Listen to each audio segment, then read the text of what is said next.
Baik, selamat pagi. Nama saya Yakub Syosi. Saya sedang mempresentasikan tugas semester 1 mata kuliah Deep Learning dengan NIM 415 181 101 162. Langsung aja ke soal yang pertama. Jelaskan ciri utama algoritma machine learning.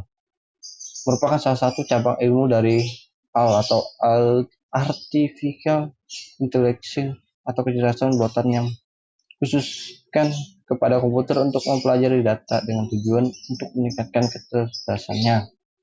2. Apa yang mempengaruhi kinerja model machine learning? Yang akan mempengaruhi kinerja pada model machine learning adalah model pembelajaran mesin dapat dilatih secara ekstensif dengan banyak parameter dan teknik baru. Tetapi selama Anda melewati metodenya, Anda dapat mempercayainya. Ya, apa definisi dari supervised dan unsupervised? Supervised adalah label di tiap datanya. Label maksudnya adalah tag dari data yang ditambahkan dalam machine learning model. Sedangkan unsupervised learning memiliki label sebagai data prediksi baik serta membuat classification dan representation algoritma memungkinkan. Nomor 4. Jelaskan secara singkat mengenai reinforcement learning. Bertujuan agar tingkah laku yang sudah baik frekuensinya akan berulang atau bertambah. Sedangkan responsif yang negatif atau punishment bertujuan agar tingkah laku yang kurang baik itu frekuensinya berkurang atau hilang. Kedua, pemberian respon tersebut dalam proses belajar mengajar disebut pemberian reinforcement atau penguatan. Nomor 5. Apa definisi dari deep learning? Deep learning merupakan sebuah model yang dapat mempelajari metode komputasinya sendiri dengan otaknya sendiri. Nomor 6. Apa perbedaan machine learning dan deep learning? Machine learning adalah alat untuk memperbaiki kinerja suatu teks dari data dengan cara statik. Machine learning adalah alat untuk memperbaiki kinerja suatu teks dari data yang dengan cara statik. Deep learning adalah machine learning dengan cara memanipulasi atau inisialisasi probabilisasi bobot-bobot di dalam multi-layer neural nets. Deep learning adalah machine learning dengan cara memanipulasi bobot-bobot di dalam multi-layer neural nets. Jelaskan tentang konsep single perceptron. Multi-layer perceptron atau MLP adalah salah satu permodalan dalam teknologi jaringan saraf tiruan atau JST dengan karakteristik memiliki nilai bobot yang lebih baik daripada permodalan yang lain sehingga menghasilkan klarifikasi yang lebih akurat pula. Sebutkan tahapan-tahapan perceptron training rules. Pertama, inisiasi semua inputan matriks, vektor, target, dan learning rate. Kedua, kita melakukan pengecekan untuk semua vektor yang misclarification dengan menggunakan rumusan berikut. Ketiga, misclarification dapat juga dicari dengan rumus aktivasi seperti berikut. Keempat, jika hasil yang bernilai negatif, maka terjadi misclarification dan kalikan hasilnya dengan negatif learning rate. Kemudian hasilnya disimpan dalam bentuk matriks untuk seluruh inputan yang misclarification.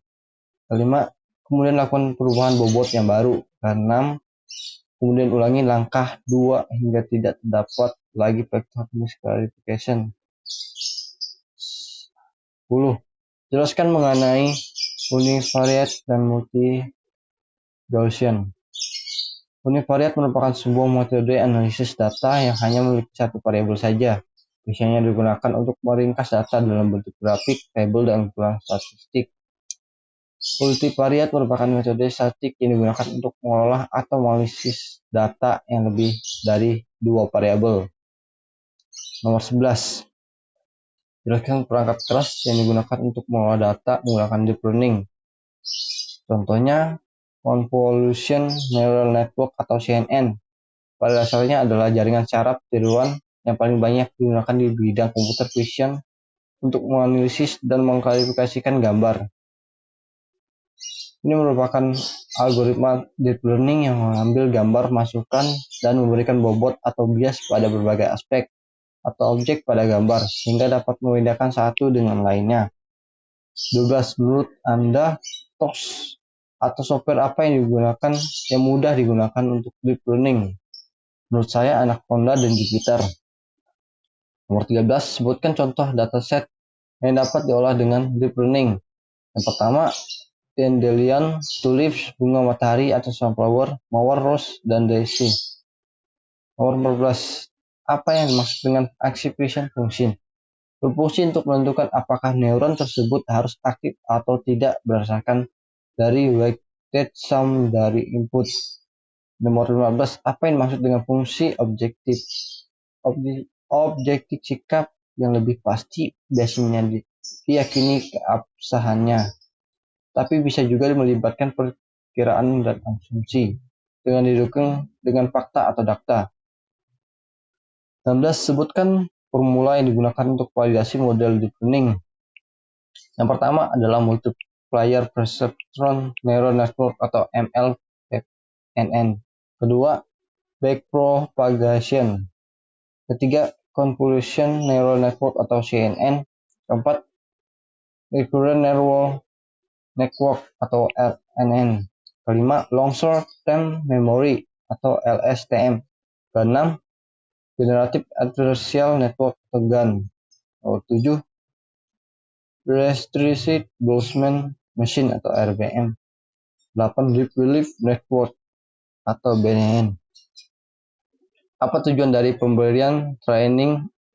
Maksudnya, apa tujuan dari pembelajaran training pada pemrosesan data? Belajar merupakan sebuah proses untuk melakukan perubahan perilaku seseorang yang berupa aspek kognitif, afektif, dan psikomotorik dalam melanjutkan kehidupan yang lebih baik. Nomor 18. Apa yang dimaksud dengan steepest gradient descent? Steepest descent merupakan salah satu metode yang dapat digunakan dalam menyelesaikan masalah optimasi single objective tanpa kendala dalam banyak variabel bebas. Metode numeric steepest descent bekerja dengan mengambil sembarang titik awal n xr dengan menggunakan arah pencarian atau direction negative gradient. Nomor 19. Jelaskan mengenai lokal minima. Lokal minima adalah dengan mengimplementasikan algoritma K-means untuk K yang diberikan dengan beberapa nilai inisial partisi yang berbeda dan selanjutnya dipilih partisi dengan kesalahan kuadrat terkecil. Nomor 20 atau nomor terakhir, apa yang dimaksud dengan gradient? Gradient adalah nilai kemiringan atau kecenderungan suatu garis yang membandingkan antara komponen Y kuadrat dan komponen X atau absis. Baik, sekian presentasi untuk tugas besar saya. Mohon maaf jika ada kekurangan. Selamat pagi.